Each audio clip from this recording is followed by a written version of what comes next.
Class hope you all are fine. बच्चे last week में हमने डिटेल में देखा रिग्रेशन को और उसके साथ साथ जो उसके मेजर टॉपिक्स करने थे हमने रिग्रेशन कोफिशिएंट, उसकी इंटरप्रिटेशन, कोफिशिएंट ऑफ डिटर्मिनेशन और स्टैंडर्ड एरर ऑफ एस्टीमेट को बहुत डिटेल में पढ़ा। बच्चे एक्चुअली जब से हमने ये सेमेस्टर स्टार्ट किया है हम पहले पैरामीटर के एस्टीमेटर्स को देखते हैं और उसके बाद जो हमारा स्टेप होता है उनकी इन्फ्रेंशियल डेफिनेशंस को देखने का, इन्फ्रेंशियल स्टैटिस्टिक्स का। इन्फ्रेंशियल पार्ट उनका क्या है कि हमें उनका कॉन्फिडेंस इंटरवल्स भी निकालने होते हैं किसी भी एस्टीमेटर के लिए और उसके अलावा हमें उसकी टेस्टिंग भी करनी होती है। आप बहुत सी single mean, two mean, single variance, two variances की टेस्टिंग भी कर चुके हैं और हम कॉन्फिडेंस इंटरवल्स भी देख चुके हैं। अभी जो रिसेंटली पॉपुलेशन पैरामीटर हमने पढ़ा है रिग्रेशन कोफिशिएंट बीटा, उसके लिए हमने एस्टीमेटर देखा कि उसका एस्टीमेटर जो है हमारे पास बी होता है। तो आज हम बेटा रिग्रेशन कोफिशिएंट के लिए कॉन्फिडेंस इंटरवल भी देखने जा रहे हैं और इसका साथ में हम टेस्टिंग भी करने जा रहे हैं। फार्मूला सबसे पहले हम देख लेते हैं बेटा कि 100 alpha 1 minus alpha % confidence interval for beta, मतलब पॉपुलेशन पैरामीटर बीटा के लिए क्या होगा, the regression coefficient for particular sample size जब n less than 30 is given by. तो हमारे पास ये फार्मूला इसका क्या होगा, b plus minus t alpha by 2 comma n-2 और साथ में स्टैंडर्ड एरर ऑफ एस्टीमेट लिखना है आपने रिग्रेशन कोफिशिएंट का। आपको बेटा याद होगा क्लास में मैंने आपको एक जनरल फार्मूला लिखवाया था कि जब भी आपने किसी भी पॉपुलेशन पैरामीटर के लिए कॉन्फिडेंस इंटरवल लिखना है तो उसके लिए आपको क्या करना पड़ता है।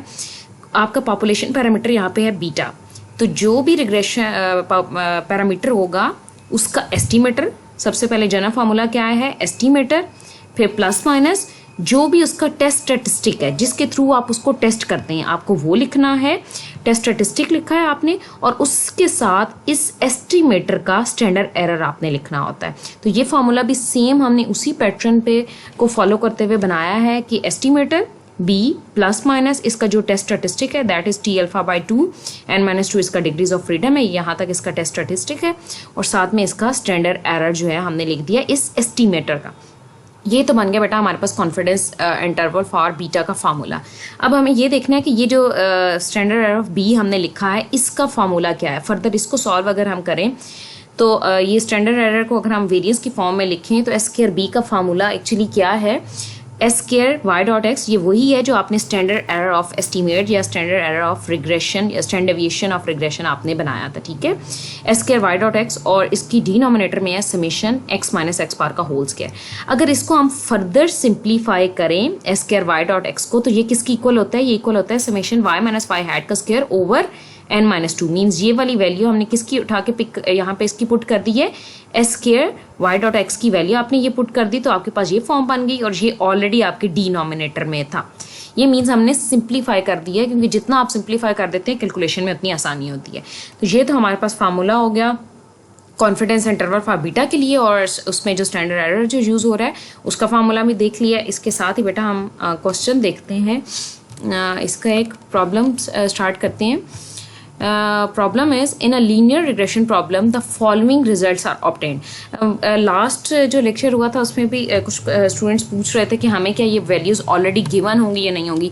बेटा किसी भी तरीके से आपको वैल्यूज़ दी जा सकती हैं, डिपेंड करता है पेपर में कि आपको कितने मार्क्स का जो है वो क्वेश्चन दिया गया है। समटाइम ऐसे होता है अगर मार्क्स कम हो तो आपको बहुत सी चीज़ें पहले से दे दी जाती हैं और कहा जाता है कि ये पर्टिकुलर चीज़ आप फाइंड कर लें, और समटाइम मार्क्स पर डिपेंड करता है। अगर ज़्यादा मार्क्स का क्वेश्चन है तो आपसे रिक्वायर किया जाता है कि आप पहले ये चीज़ें फाइंड करें और फिर आगे जो पर्टिकुलर चीज़ आपने फाइंड करनी है।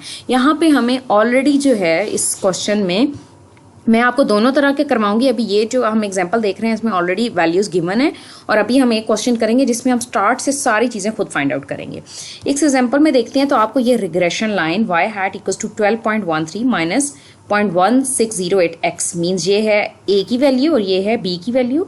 एक रिग्रेशन लाइन आपको ऑलरेडी दे दी गई है, उसके साथ ही आपको समेशन वाई आई माइनस वाई हैट का होल स्क्वायर भी दिया है, 1160 दे दिया है और समेशन एक्स आई माइनस एक्स बार का होल स्क्वायर भी दे दिया। जो चीज़ें यहाँ पर रिक्वायर्ड थी वो इसने दे दी हैं और n जो number of pairs of X and Y values जो है वो 24 दे दी हैं।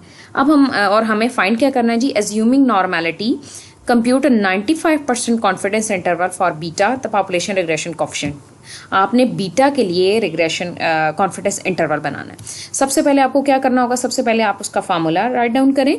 फार्मूला हमारे पास क्या है जी, एस्टिमेटर यहाँ पे होता है, फिर रिपीट कर रही हूँ, estimator plus minus test statistic और इनटू उसका जो भी एस्टिमेटर है उसका स्टैंडर्ड एरर। तो बीटा का एस्टिमेटर हमारे पास क्या था, B plus minus T alpha by 2 n-2 इसका डिग्रीज ऑफ फ्रीडम, ये टेस्ट स्टैटिस्टिक हो गया और साथ में इसका स्टैंडर्ड एरर हो गया। अब बी का फॉर्मूला, बी देखें ऑलरेडी गिवन है, बी हमने कहाँ से पिक किया, -0.1608 यहाँ से।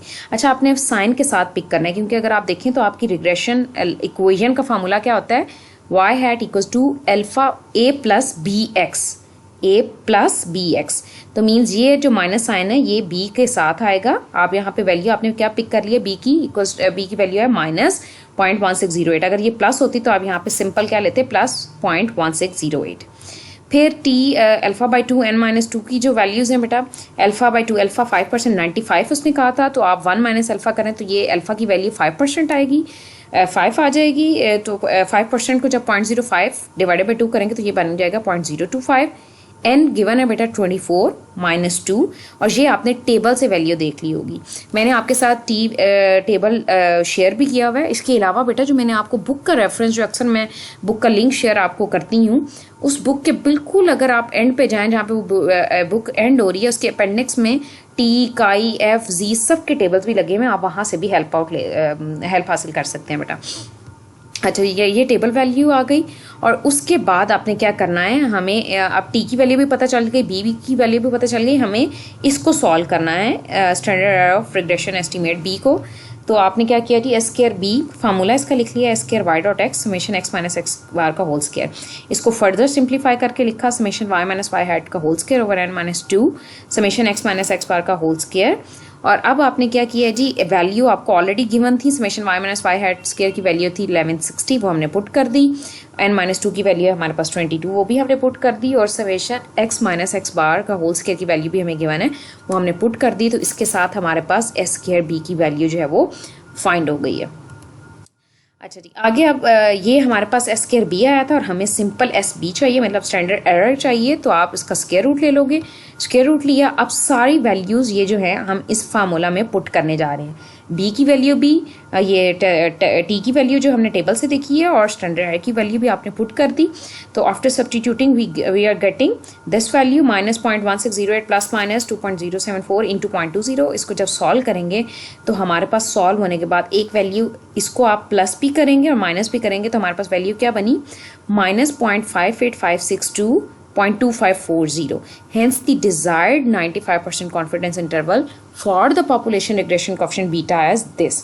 आपने कॉन्फिडेंस इंटरवल निकालना था बीटा के लिए, जो हम इस तरीके से फाइंड कर चुके हैं। एक और एग्जांपल बेटा देख लेते हैं।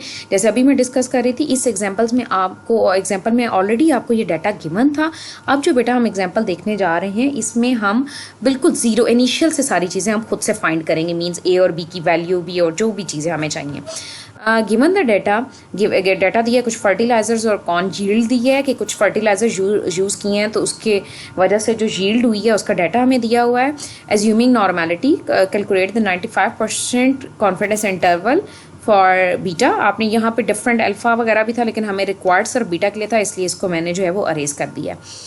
ओके जी, अब आपको बीटा का जब फाइंड करना है, सबसे पहले जो क्वेश्चन ज़हन में स्टूडेंट के आता है कि अब हमें क्या पता कि ये सारे स्टेप्स आपने करने हैं।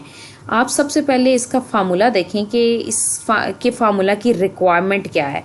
अगर मैं आपको फार्मूला दिखाऊं तो हमें अगर कॉन्फिडेंस इंटरवल निकालना है तो उसके लिए हमें बी चाहिए, हमें टी टेस्ट स्टैटिस्टिक की वैल्यू चाहिए और स्टैंडर्ड एरर की वैल्यू चाहिए।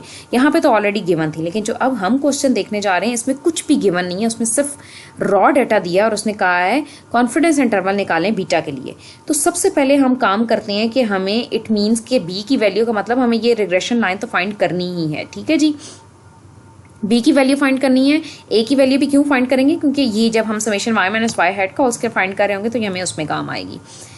अब बी की वैल्यू फाइंड करने के लिए आप सबसे पहले फार्मूला लिख लिया करें बेटा, फिर चीज़ें क्लियर हो जाती हैं कि कौन कौन से कॉलम्स रिक्वायर्ड हैं। बी का फार्मूला हमारे पास क्या है जी, n summation x y minus summation x into summation y over n summation x square minus summation x का होल स्क्वायर। अब इसमें देखें आपको क्या चाहिए, और ए का फार्मूला आपके पास होता है Y bar minus B X bar. अब आपको कौन सा कॉलम चाहिए जी, summation x Y means product का कॉलम चाहिए, एक्स इंटू वाई आपने कर दिया। आपको समेशन एक्स चाहिए, ये एक्स का कॉलम है इसको बस सम करना है, वाई का कॉलम है इसको सम करना है। फिर आपको एक्स स्क्वायर का कॉलम और उसका सम भी चाहिए, एक्स स्क्वायर का कॉलम भी बना लिया और सम भी कर लिया। वाई स्क्वायर अभी एंड पे कहाँ यूज़ होगा ये मैं आपको बता दूंगी। खैर हमें वाई स्क्वायर भी रिक्वायर्ड है इसलिए हमने वो भी कॉलम भी बनाया, उसको ऐड भी कर दिया। ये आपको पता ही है कि कॉलम कैसे बने होंगे, एक्स इंटू वाई आप इनको मल्टीप्लाई करते होंगे तो ये कॉलम बन जाएगा। एक्स स्क्वायर कैसे बनेगा, 0.3 इंटू 0.3 मीन्स ईच वैल्यू को अगर आप स्क्वायर कर दें आपस में मल्टीप्लाई कर दें तो एक्स स्क्वायर आ जाएगा। सिमिलरली वाई स्क्वायर कैसे आएगा, 10 का स्क्वायर 15 का स्क्वायर करके वाई स्क्वायर का कॉलम बन जाएगा।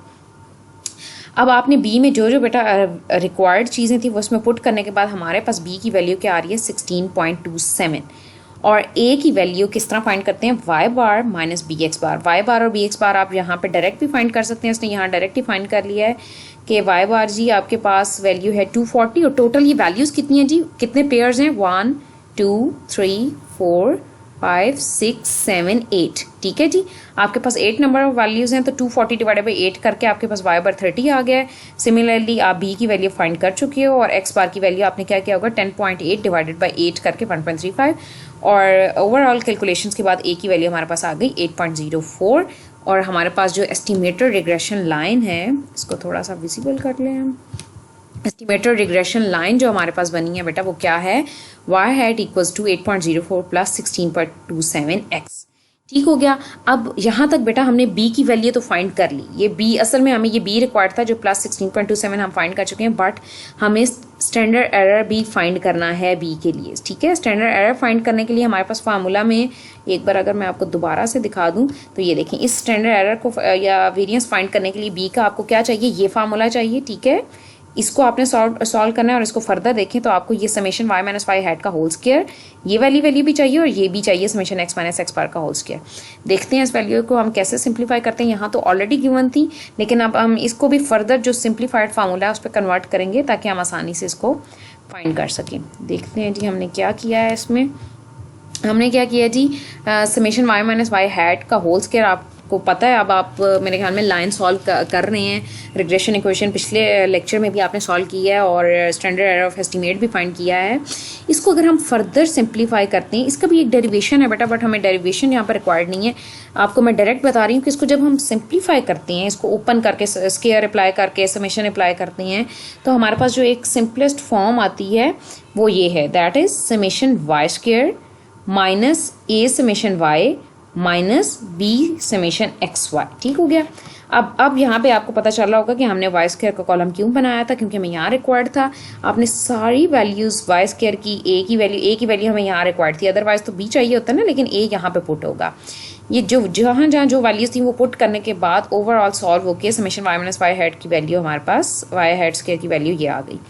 अब आपको क्या फाइंड करना है इसमें जी, standard S Y dot X आपने फाइंड करना है, तो आपने summation Y minus Y hat का होल स्क्वायर और वाई माइनस 2 इसका स्क्वायर रूट कर लिया। और उसके अलावा बेटा आपको क्या फाइंड करना है, इसके अलावा ये देखें तो आपको summation x minus x bar का होल स्क्वायर भी फाइंड करना है। तो एक्स माइनस एक्स बार का होल स्क्वायर ये तो मेरे ख्याल में वेरिएंस वाली टर्म है, इससे तो आप लोग अच्छी तरह फेमिलियर होंगे कि इसको सॉल्व कैसे करते हैं।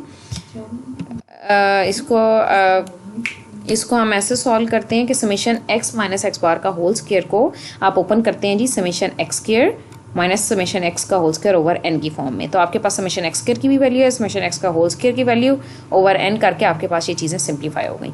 अब जो 95% कॉन्फिडेंस इंटरवल फाइंड करने के लिए जो भी रिक्वायर्ड चीज़ें थी हम वो फाइंड कर चुकी हैं।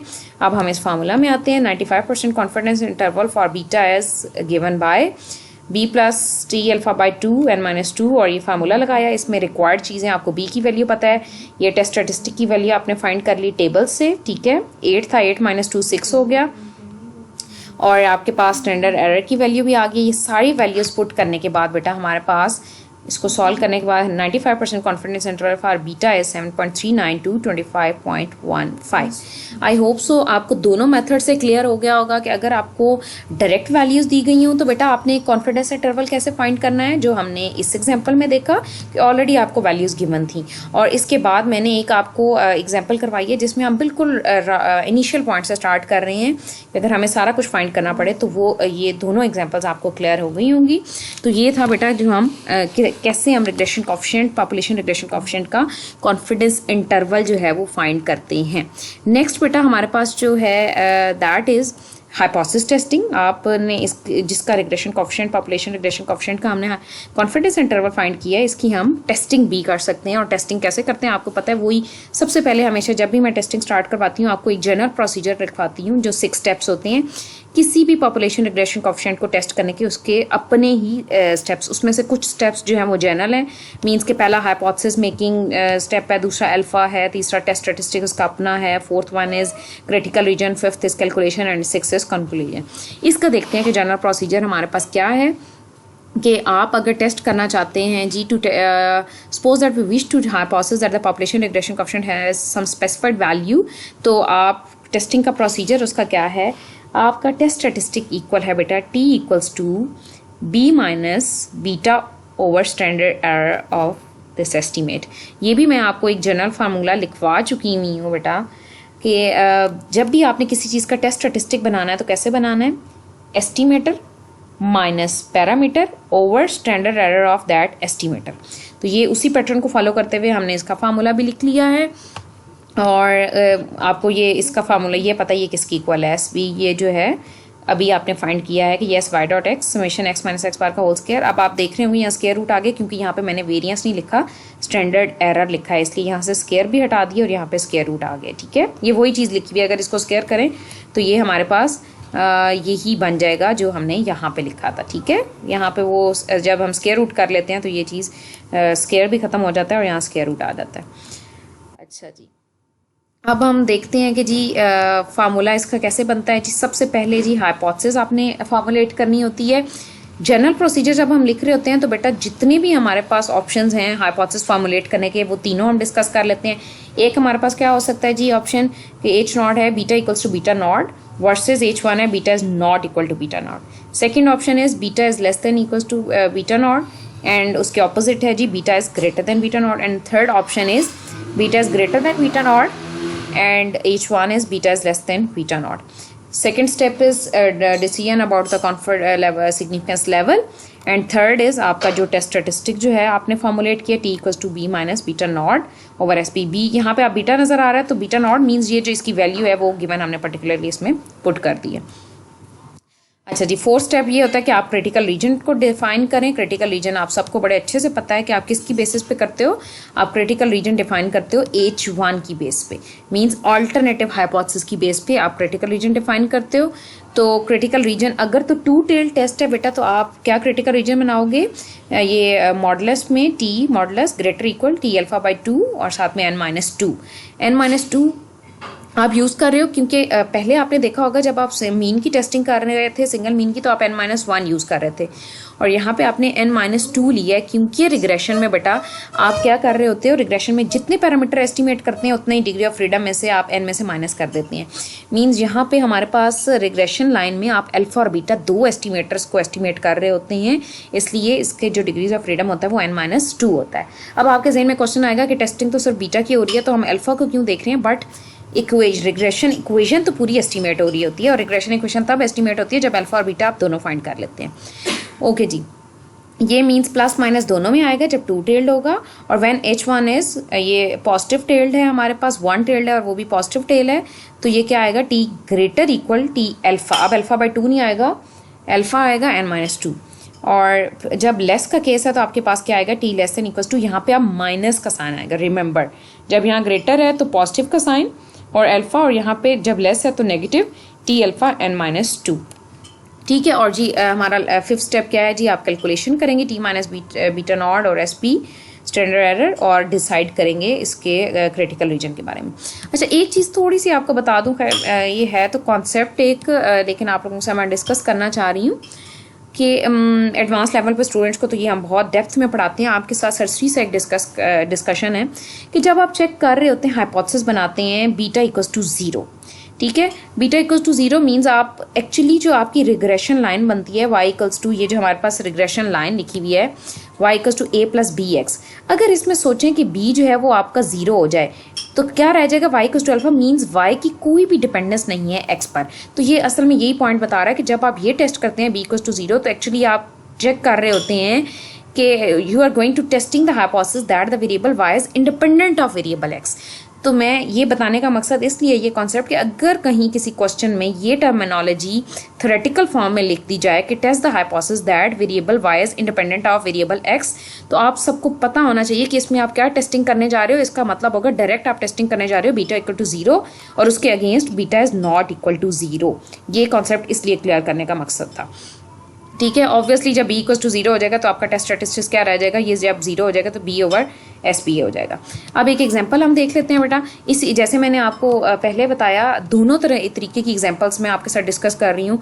एक ये एग्जांपल है मेरे पास बेटा जिसमें ऑलरेडी मुझे जो है एक जो वैल्यूज़ दी हुई हैं, ठीक है, डाटा जो है वो सॉल्व करके हमें पर्टिकुलर वैल्यूज़ दी हुई हैं। और एक नेक्स्ट एग्जांपल हम देखेंगे जिसको हम बिल्कुल इनिशियल पॉइंट से सारा कुछ खुद से कैलकुलेट करेंगे। इट टोटली डिपेंड्स ऑन कि पेपर में आपसे क्वेश्चन किस तरह से रिक्वायर किया जाता है। अच्छा जी, in linear regression problem following sums were computed from a random sample of size 10 means n की वैल्यू, स्मॉल n की वैल्यू 10 है। आपको डिफरेंट वैल्यूज दी हैं। Using 5% significance level test the hypothesis that population regression coefficient beta is greater than 0.5। Already आपको hypothesis बना के दे दी है। हम स्टार्ट करते हैं जी। नंबर 1 स्टेप हाइपोथेसिस फॉर्मुलेट करते हैं जी। एच नॉट है, बीटा ग्रेटर देन 0 है, मीन्स H1 हमें दिया हुआ है, क्योंकि जिसमें इक्वालिटी का साइन नहीं होता वो आप किस में रखते हो, H1 में। तो बीटा ग्रेटर देन 0 हमने रख दिया H1 में, तो इसके ऑपोजिट क्या होगा, less than equal to 0.5। Second जी, अल्फा आपको बताया हुआ था 5% है, 0.05 ले लिया। टेस्ट स्टैटिस्टिक क्या है हमारे पास, b minus beta not over s b, और बीटा नॉट हमारे पास यहाँ 0.5 है, इसने पुट कर दिया है। और डिग्री ऑफ फ्रीडम न्यू, जिसको NEU, इसकी प्रोनाउंसिएशन क्या है, न्यू। टोटल n जो है वो 10 है, 10 माइनस 2 8 हो गया आपके पास।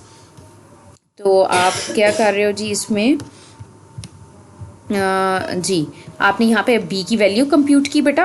ऑलरेडी जो आपको ये वैल्यू सम्स दिए हुए थे उससे हमने b की वैल्यू कंप्यूट की, a की वैल्यू कंप्यूट की। b और a और इन सब चीज़ों की वैल्यू क्यों कंप्यूट हो रही है, क्योंकि आपको यहाँ पे SB जो है इसकी वैल्यू फाइंड करनी है। b की वैल्यू भी चाहिए और SB, तो उसके लिए आपकी ये रिक्वायरमेंट है। तो आपने क्या किया जी, इसमें आपने a की वैल्यू भी फाइंड कर ली, आपने b की वैल्यू फाइंड की, a की वैल्यू फाइंड की, इसके साथ s square y dot x जिसका फार्मूला है summation y minus Y hat का whole square over n minus 2, आपने ये भी फाइंड कर लिया। और summation x minus x bar का होल स्क्वायर सिंप्लीफाई करने के बाद क्या बनता है, summation x square minus summation x का होल स्क्वायर ओवर n, आपने ये भी सॉल्व कर लिया। और एट दी एंड आप SB की वैल्यू फाइंड कर ली। ये फाइंड करते ही आपने t की अच्छा, कहीं जगह पे कैलकुलेशंस पहले कर ली जाती हैं, क्रिटिकल रीजन बाद में फाइंड किया जाता है। इट्स ओके, आपकी मर्जी है। जो कैलकुलेशन और क्रिटिकल रीजन का जो स्टेप है आप उसको स्वैप कर सकती हैं। ये अब आपके पास क्योंकि वन टेल टेस्ट था और वन टेल टेस्ट में भी ये पॉजिटिव टेल टेस्ट था, तो आपके पास H1 था, बीटा ग्रेटर देन 0.5। तो आपने क्रिटिकल रीजन क्या बनाया है, T greater equal T alpha और साथ में n-2। ये आप टेबल वैल्यू देखेंगे टेबल से तो 1.86 आ गई और आपकी कैलकुलेटेड वैल्यू क्या है 2.82। 1.86 से जितनी वैल्यूज बड़ी होंगी वो क्या होगी, क्रिटिकल रीजन में जाएगा। Since the calculated value of T falls in the critical region, so we reject H0 and we may conclude that there is sufficient evidence to indicate that population regression coefficient is greater than 0.5। Means आपने H1 accept किया है और कह रहे हैं कि वाकई beta not जो है वो ग्रेटर है 0.5 से। काइंडली बच्चे पेपर्स में इंटरप्रिटेशन ज़रूर कीजिएगा इन चीज़ों की, अदरवाइज इंटरप्रिटेशन के बगैर आपको पता है कि कोई डिफरेंस नहीं रहता कि आपने सिर्फ मैथमेटिकल नंबर लिख दिया, लेकिन अगर आपको उसकी इंटरप्रिटेशन ना पता हो तो फिर मैथ्स और स्टैट्स में मेरे ख्याल में कोई डिफरेंस नहीं रह जाएगा। तो इंटरप्रिटेशन के मार्क्स बिल्कुल होंगे, तो ज़रूर इस तरह की इंटरप्रिटेशन छोटी छोटी लिखिएगा कि एक्सेप्टेंस या रिजेक्शन का मतलब क्या है। अब एक और बेटा हम सेकंड एग्जांपल देखने जा रहे हैं जिसमें हमने बिल्कुल इनिशियल पॉइंट से स्टार्ट किया।